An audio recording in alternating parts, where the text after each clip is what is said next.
أعوذ بالله من الشيطان الرجيم. بسم الله الرحمن الرحيم. بسم الله الرحمن الرحيم. يا أيها الناس اتقوا ربكم الذي خلقكم من نفس واحدة وخلق منها زوجها وبث منهما رجالا كثيرا ونساء واتقوا الله الذي تساءلون به والأرحام إن الله كان عليكم رقيبا. وآتوا اليتامى أموالهم ولا تتبدلوا الخبيث بالطيب ولا تأكلوا أموالهم إلى أموالكم إنه كان حوبا كبيرا. وإن خفتم ألا تقسطوا في اليتامى فانكحوا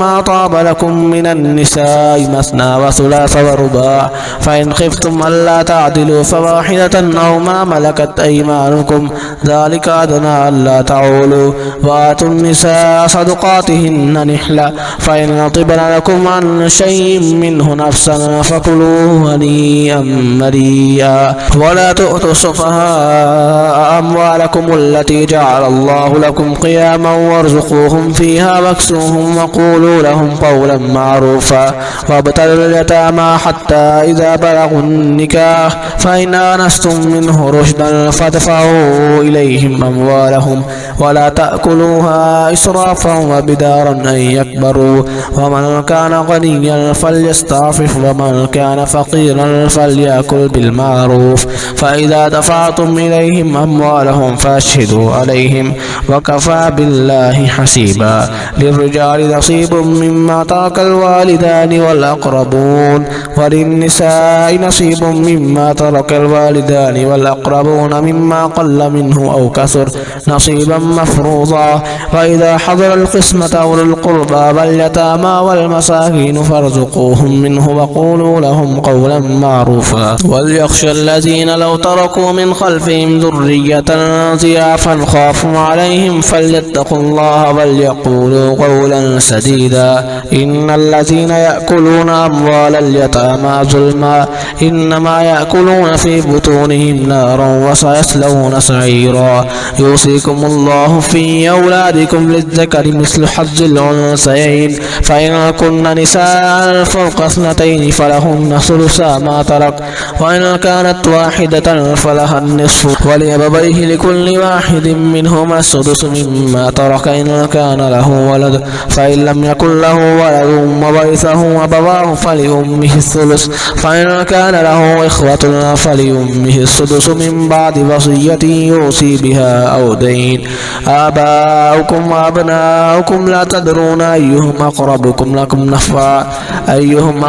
لكم نفعا فريضة من الله إن الله كان عليما حكيما. ولكم نصف ما ترك أزواجكم إن لم يكن لهن ولد فإن كان لهن ولد فلكم الربع مما تركن من بعد وصية يوصين بها أو دين. ولهن الربع مما تركتم إن لم يكن لكم ولد فإن كان لكم ولد فلهن الثمن مما تركتم من بعد وصية توصون بها أو دين. وإن كان رجل يورث كلالة أو امرأة وله أخ أو أخت فلكل واحد منهما السدس فإن كانوا أكثر من ذلك فهم شركاء في الثلث من بعد وصية يوصى بها أو دين غير مضار وصية من الله والله عليم حكيم. تلك حدود الله ومن يطع الله ورسوله يدخله جنات تجري من تحتها الأنهار خالدين فيها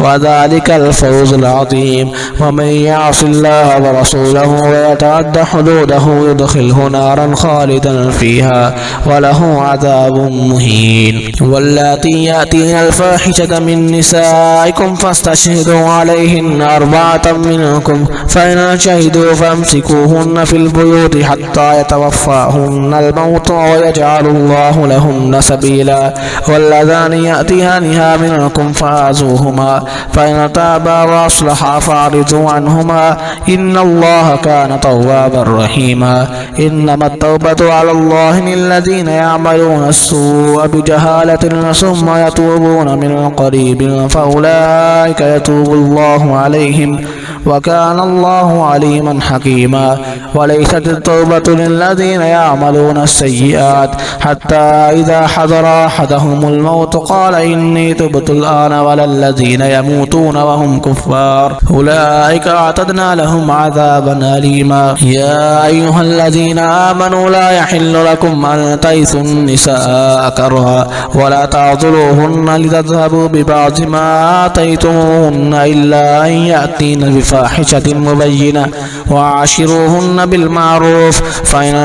كرهتموهن فعسى أن تكرهوا شيئا ويجعل الله فيه خيرا كثيرا وإن أردتم استبدال زوج مكان زوج وآتيتم إحداهن قنطارا فلا تأخذوا منه شيئا أتأخذونه بهتانا وإثما مبينا وكيف تأخذونه وقد أفضى بعضكم إلى بعض وأخذن منكم ميثاقا غليظا ولا تنكحوا ما نكح آباؤكم من النساء إلا ما قد سلف إنه كان فاحشة ومقتا وساء سبيلا حرمت عليكم أمهاتكم وبناتكم وأخواتكم وعماتكم وخالاتكم وبنات الأخ وبنات الأخت وأمهاتكم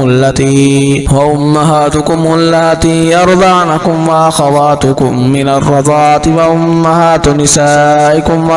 وربائبكم اللاتي في حجوركم من نسائكم اللاتي دخلتم بهن فإن لم تكونوا دخلتم بهن فلا جناح عليكم وحلائل أبنائكم الذين من أصلابكم وأن تجمعوا بين الأختين إلا ما قد سلف إن الله كان غفورا رحيما والمحصنات من النساء إلا ما ملكت أيمانكم كتاب الله عليكم وأحل لكم ما وراء ذلكم أن تبتغوا بأموالكم محسنين غير مسافحين وما استمتعتم به منهن فآتوهن أجورهن فريضة ولا جناح عليكم فيما تراضيتم به من بعد الفريضة إن الله كان عليما حكيما ومن لم يستطع منكم طولا أن ينكح المحصنات المؤمنات فمما ملكت أيمانكم من فتياتكم المؤمنات والله أعلم بإيمانكم بعضكم من بعض فأنكحوهن بإذن أهلهن وآتوهن أجورهن بالمعروف محصنات غير مسافحات ولا متخذات أخدان